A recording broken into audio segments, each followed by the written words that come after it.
Sa inyong lahat mga idol. So ayan, panibagong product na naman ang isi-share ko sa inyo, ano?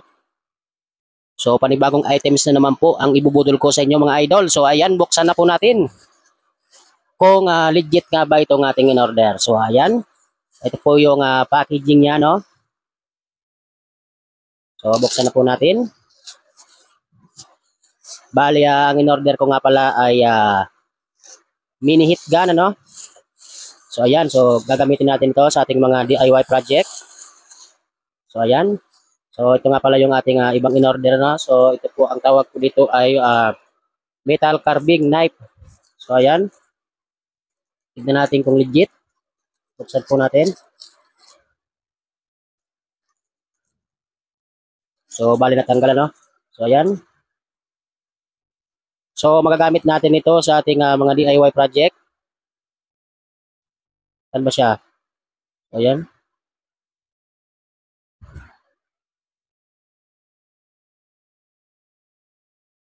So ayan po, ano? So ayan, pwede natin itong pang-unbox. So ito na muna yung gagamitin natin. At bumili rin tayo nitong universal power plug. So ayan po siya. So legit naman, ano?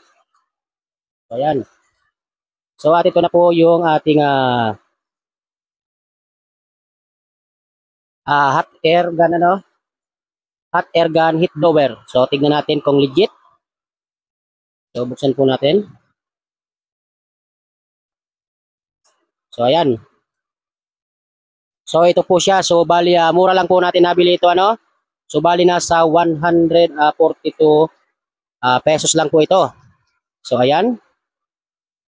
So sa mga gustong umorder nito mga idol, ano, maglalagay ako ng link dyan sa comment section para direct na kayo sa legit na seller. So ito na, meron siyang kasamang manual.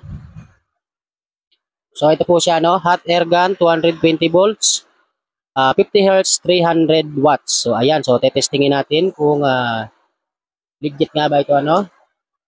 So ayan, tanggalin muna natin. So hindi na natin ikakat yung video, dire-diretso na tayo para matest natin. So ayan. So ito po siya. So ipa-plug na po natin sa mga idol. Saksak lang natin.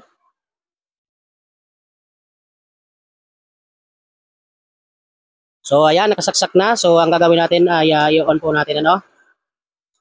So ayan, tumutunog siya. So test natin. So ayan, medyo mainit. So, test natin dito sa plastic kung malakas ba siya, no. So ayan, so malakas po siya. Pwede po sa ating mga DIY project. So ayan po. So ayan. So ayan po siya, oh. Tinutunaw niya mga idol. So pwede natin itong gamitin sa ating mga DIY project, mga mini DIY project. So ayan po siya, no. So ayan, kita ba? So ayan po, natutunaw niya yung plastic.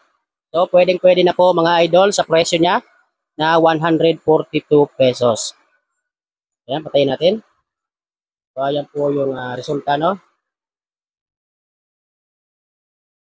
So ayan mga idol. So hanggang dito na lang po muna tayo, ano. So once again, sa mga gustong umorder nito mga idol, maglalagay ako ng link sa comment section para direkta na kayo sa seller na pinagbilan ko nito. So alright. So maraming salamat sa inyong panonood.